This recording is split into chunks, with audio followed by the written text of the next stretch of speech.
The recognition towards him is enormous. It is obviously, like I told before, it's like a luxury to have him. But I also know that he has different options, and he's a big name overall in the world. And I think in the upcoming days we'll have a good solution. We had a few days off. We came back into training, so now I think it gets to a point that we start the formal conversation. And before throwing anything out, which would be, I think, adventurous, I'd rather sit down and have a conversation as we agreed upon. Guillermo says that it might take like 1 to 2 weeks before you finally make that decision. Yes, and I think with a player of his stature and his pedigree and what he represents to us, we need to be very formal and very respectful to that, and sit down and see what, obviously, where he's at in his career and his personal life, and evaluate the best for everybody. There's some thought that perhaps you guys don't want Ibra back, that it's time to take the next step in the evolution of this club and find a younger forward, maybe a more mobile forward, someone who maybe fits with what you guys want to do going forward. No, we're not moving forward until we really sit down with him and see where he is at. I think a player of his stature and of his impact in both the league and both our club deserves all the respect in the world to first sit down with him and see where he is at. If he wants to come back, you guys want him back. Well, who wouldn't want Ibra? But, I mean, it is a big decision, because if he doesn't come back, you have a DP spot and $7 million that comes off the payroll. No more a DP spot. That's more important. Well, and with that DP spot, Pavone, wouldn't he be filling that DP spot? Yes, well, this year our DP spots were filled by Ibra, Alessandrini, and Jonathan Dos Santos. So next year, obviously, there's going to be some changes. There's going to be not only change in the DP spot, but in the entire roster with all the rules and regulations that you guys know a lot more of than I do. There's always a lot of changes. Is there any kind of, we have a plan if Ibra comes back, we have a B plan if Ibra doesn't come back? No, I think what we plan is not only based on him. It's based on the entire club and where we want to be and how we want to move forward. I think one of the challenges for us to move forward is to create a more recognizable style and a more recognizable identity to how we play. And in the end, he scored an enormous amount of goals. He's reached great heights with us and with other clubs, and I think that deserves a conversation with him. Jorgen made $1 million last year and didn't dress at the end of the season. Is it fair to think that he might not be back next season? Yeah, I think as you know, that what you have on the field is very much tied into your salary caps. Now, to go into individual players, I think it wouldn't be fair. It's more something for the coach. But for us, it's obviously very, very important that players that earn a certain amount of money that deliver. Do you expect a lot of changes during this offseason?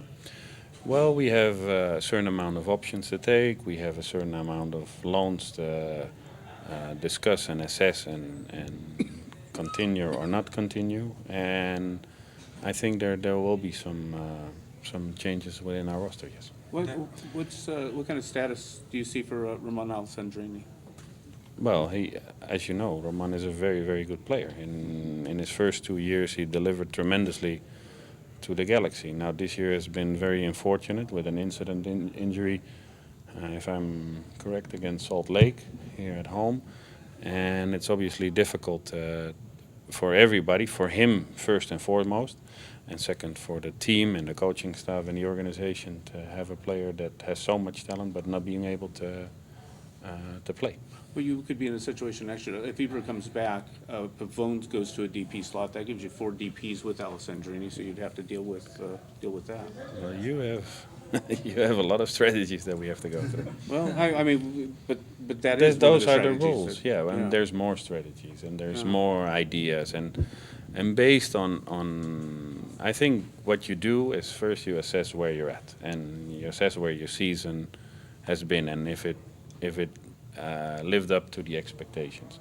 I think that there's a lot of positives, but I think there's also a whole lot of things that we need to improve upon. And for us to get into the playoffs and have a good result against Minnesota, that is a big positive. Now, to end our aspirations and all the illusion that the fans had in the semifinals, I think for next year that we need to be ambitious and we need to hopefully surpass that. And obviously, I think the club needs a lot of work on a lot of things, and one of the things is the roster, and the roster implies rules and regulations and DP slots and TAM and everything that has to be assessed, and it's difficult to obviously go into detail in a couple of minutes here. Is it difficult to do that, knowing that they have the labor agreement coming up and all of those potential changes to build a roster? Well, there's always, if there's like an insecurity or there's something that comes up, I think the best thing is to work with how the current rules are, and now to think of what might happen or think of what might go on. I think with the CBA coming up, I think and I think there will be a lot of positives going for the players. And in the end, will mean a lot of positives also for different clubs, obviously. But before to go there and to see and judge what it now actually takes to change things, I think it'd be very hard. We're now working and thinking as if the current rules would be in existence, and I think that's the most realistic thing you can do. Now, if something changes, we'll act upon. Luis, buenas tardes. Un poquito en español, por favor. De la situación de Uriel Antuna, sabemos de a quién le pertenece su carta, pero sabemos que hay interés también de equipos en México. ¿Cuál es la postura del Galaxy con Uriel?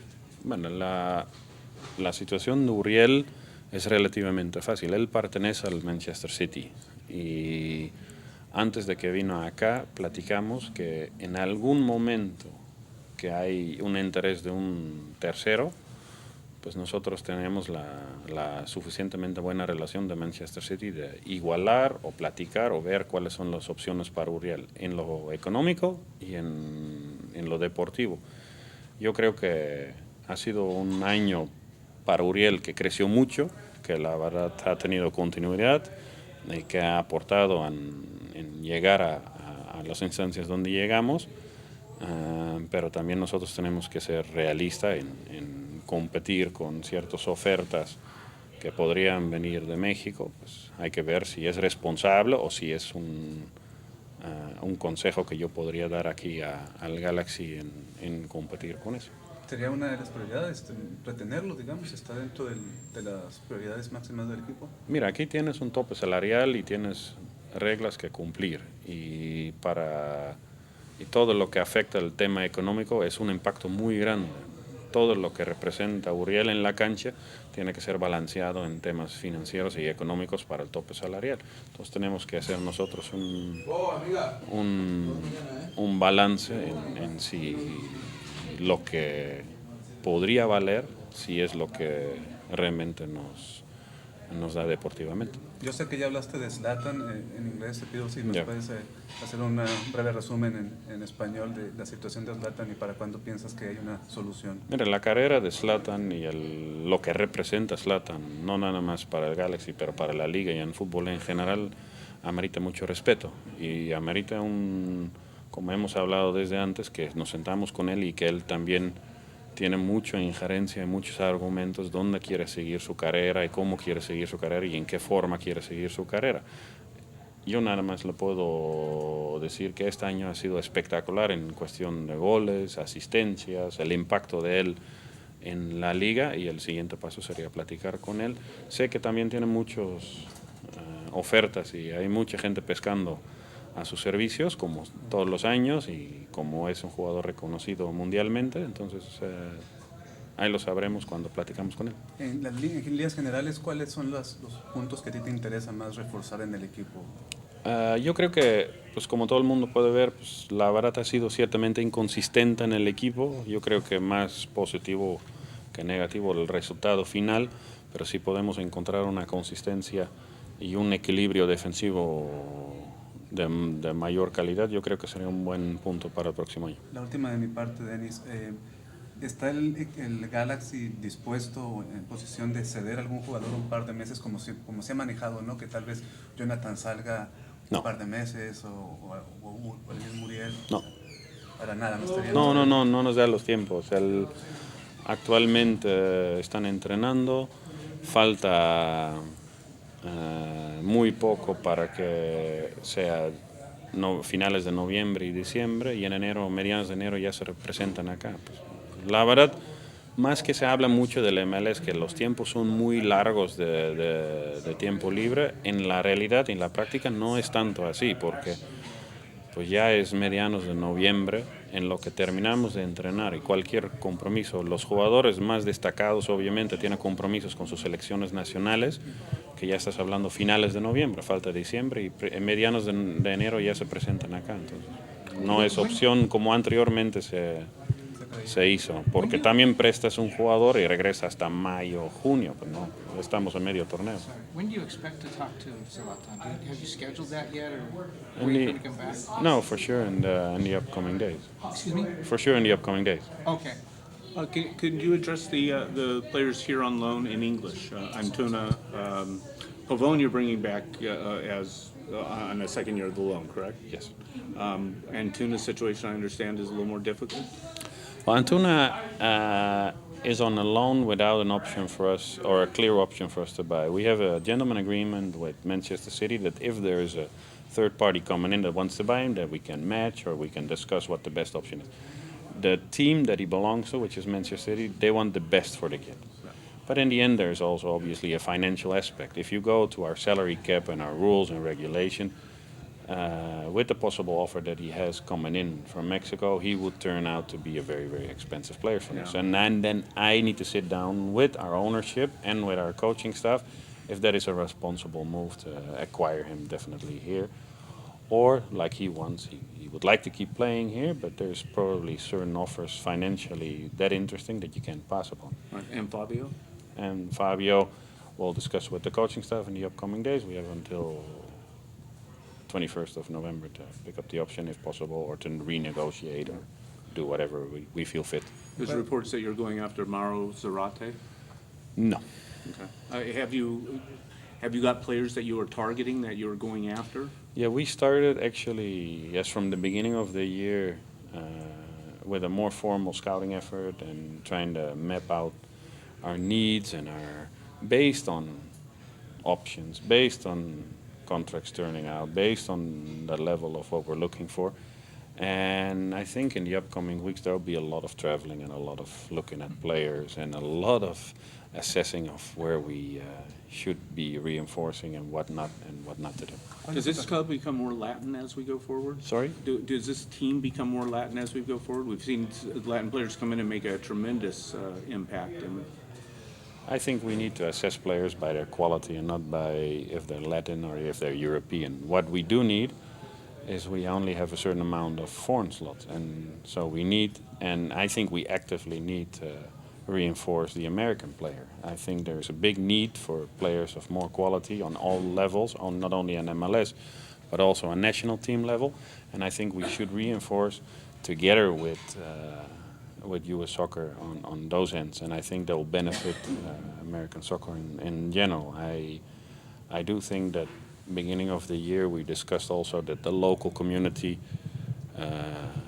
should be given opportunities, and I think with Efrain and Julian, little by little you see a little bit, but those are things that take time. And now to pin us down as more of a Latin team, I don't see that. I think we should assess every good single player that the Galaxy can take, and I think this is a very diverse city, and I think we're more geared to that point of the philosophy. do you have plans, I guess, how concrete are plans in terms of dealing with the back line and whatever changes you might make defensively? Well, I think it is very obvious to see that we need to be defensively much more stable. So one of the priorities to assess those needs and see where we can strengthen ourselves out. It doesn't doesn't mean that you have to strengthen the back line to get defensively better also. ¿Cuál es la situación en ese sentido también de Diego Polenta, ¿no? Con el equipo? O sea, él está- Pues nosotros tenemos la opción y hasta el 21 de noviembre tenemos para definir si lo tomamos o no lo tomamos. Pero digamos, reiterando, ¿es prioridad para ustedes o...? Pues Diego creo que en su primer año ha tenido muy buenos partidos y también es una cuestión de adaptarse a la liga y obviamente darse cuenta de la exigencia, pero en cuestión de liderazgo y de cada vez ser más adaptado es un caso muy positivo. Can you confirm the Romney trade? No. Okay. Until the trade window goes open. Okay. And players who are out of contract, can you tell us who those are? Nope. Also, we have to. Got a list there? Whoa! You did your scouting, Scott. Anyone there that is? You write worse than my document. Shelvick, Alessandrini, Lamson,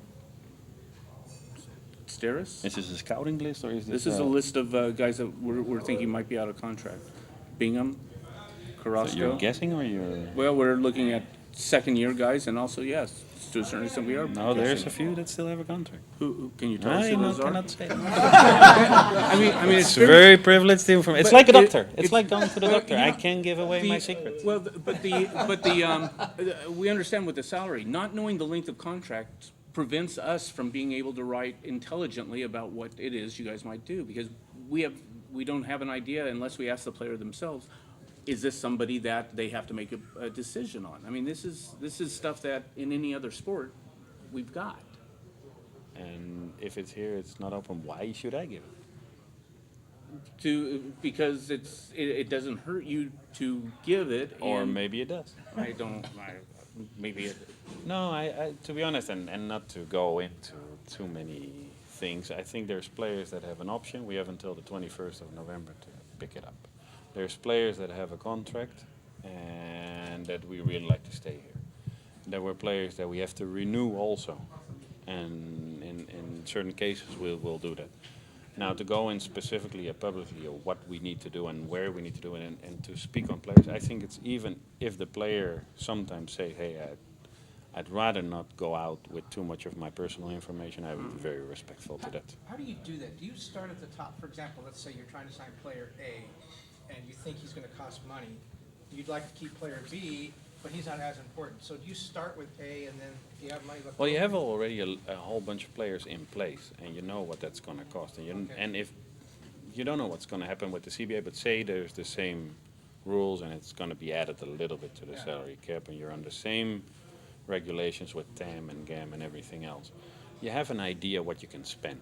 And I think in certain positions, probably you want to spend a little bit more than in other positions, and that has to do with the impact that those positions have directly on the results So of your you like- team. In the end, it is a big puzzle because there's always contracts, for example, on your list that are still guaranteed for next year and that have an impact, and that don't only have an impact on other players but also on their own situation going forward. And here I think it's like everywhere else. If there's a contract, that needs to be respected. But on the other hand, now going forward and opening certain slots or taking, that has to do with why would you take an option or why wouldn't you? It has to do a lot, and I don't know, I cannot judge if that's right or wrong, but the financial impact of bringing on players or extending contracts or taking options does have a big impact on the field here in MLS. You're like puzzling and scrambling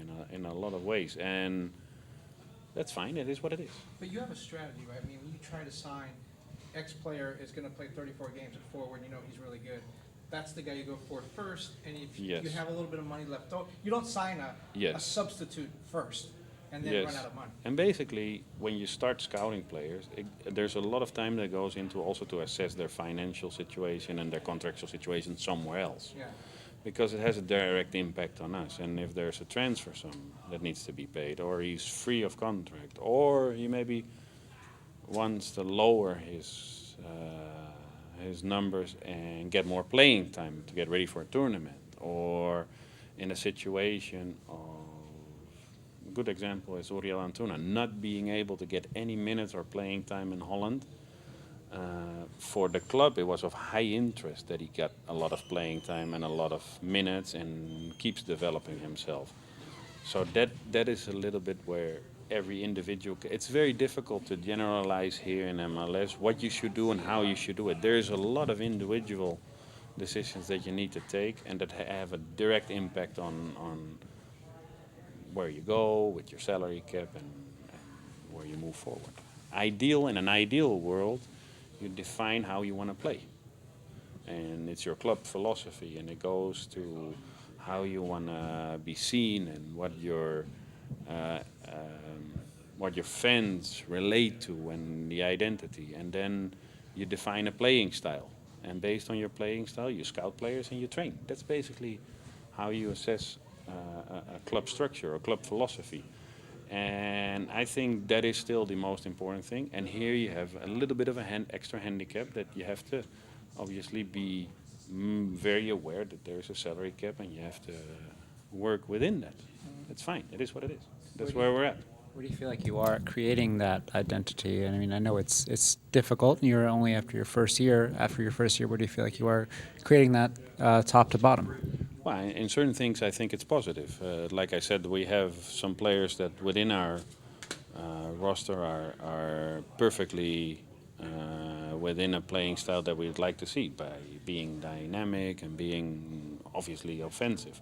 Now, to balance out certain other things is very important the upcoming year. And another thing is that there are opportunities for young players, and there is a clear pathway for our academy players. That's something difficult and not easy to achieve, but it's something that in certain ways was pretty positive also this year. So little by little you put those pieces together and you come to a clear identity. Denis, ¿han tenido tiempo de planear la pretemporada? En cuestión, ¿se va a realizar aquí en Los Ángeles? ¿Irán a otro lugar? ¿Tienen algo ya estructurado para eso? Sí, bueno, hemos iniciado pláticas, obviamente dependía mucho de cómo terminamos el torneo, pero la verdad Los Ángeles es un lugar ideal, vienen muchos equipos de todas partes del mundo aquí para prepararse, entonces en caso de que no haya alguna oferta económica que nos hace sentido para salir de acá, pues es de mayor sentido de quedarnos aquí, aprovechar lo bueno que tenemos de las instalaciones, rivales y la verdad también el torneo es de mucha carga para los jugadores y cuerpos técnicos de viaje. Acá viajan mucho, son viajes muy largos. Entonces para pretemporada ya empezar a salir mucho ya es difícil. Denis, un jugador como Efraín, que ahorita está en el Mundial Sub-17 y que allá ha generado interés también en México. Para ustedes es importante mantenerlo, digamos, es un muchacho local, es lo que tú mencionabas, ¿no? Esa filosofía de también tener jugadores de aquí, ¿qué tan importante es? ¿Cómo no? No, cómo no, la verdad es muy importante. Efra fue un poco su primer año que tuvo un impacto en el primer equipo, en momentos, en cosas buenas, cosas que tiene que mejorar mucho, pero es un joven sumamente talentoso. Es joven, es muy joven todavía, tiene 17 años y pues, la experiencia de jugar un mundial, el haber convivido con jugadores importantes como Jonathan, como Zlatan, como Cristian, como Román, pues le va sumando a su experiencia y es un jugador que tiene talento. Se identifica mucho con el club, salió de fuerzas básicas acá y no dudo que en algún futuro saldrá a buscar retos mayores, pero esperamos que por lo pronto siga aquí mostrando el talento que tiene y todavía es muy joven, entonces yo creo que necesita un poco más tiempo de maduración también. Mexico's up 2-0, by the way. Sorry, go ahead. Mexico's up 2-0. Oh, there you go. Efra went off in the 66th minute. Okay, there you go. Speaking of him, though, how important is it for his development? Would it be in his best interest to keep him here or to have him?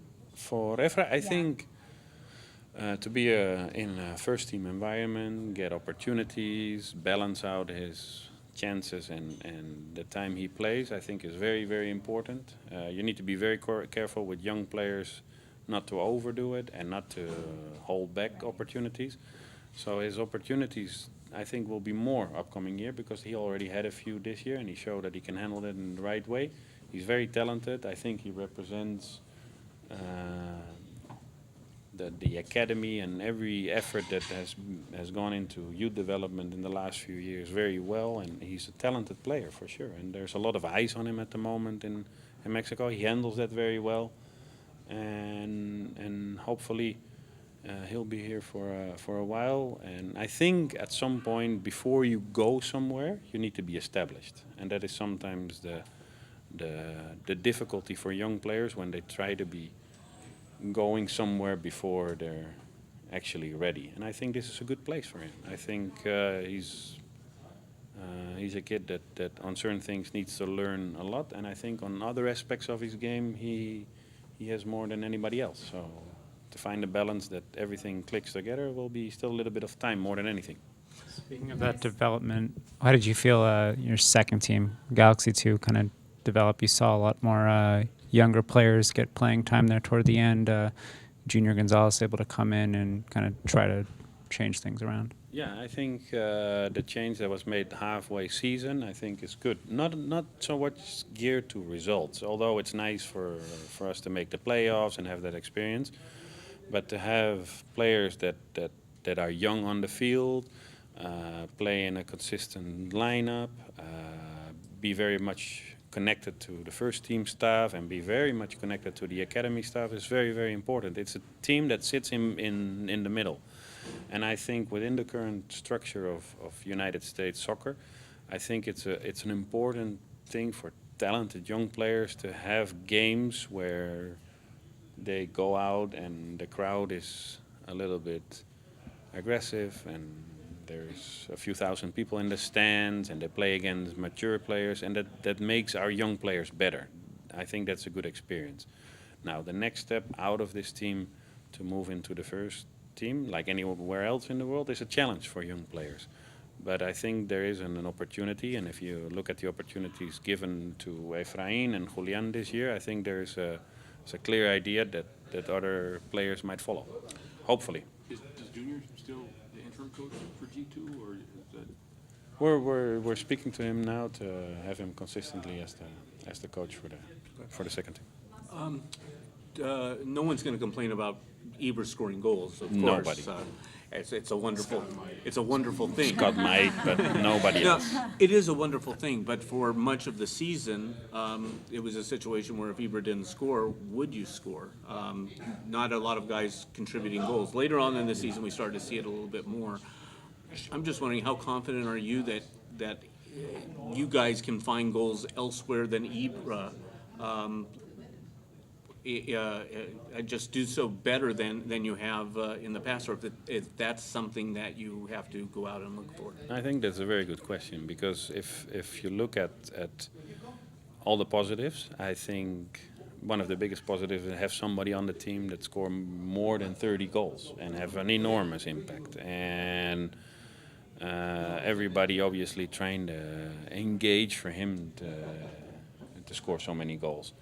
And one of the challenges is to spread out obviously the importance and the impact of scoring goals and assists over other players. I think we have capable players of doing that, and I think it's one of the things that as a team and as a coaching staff and as a club we need to work on, that other players also step up, and because I'm 100% sure they have the quality to step up, and I think that's something very, very positive for next year to work on. And I agree with you. Thank you. Thank you.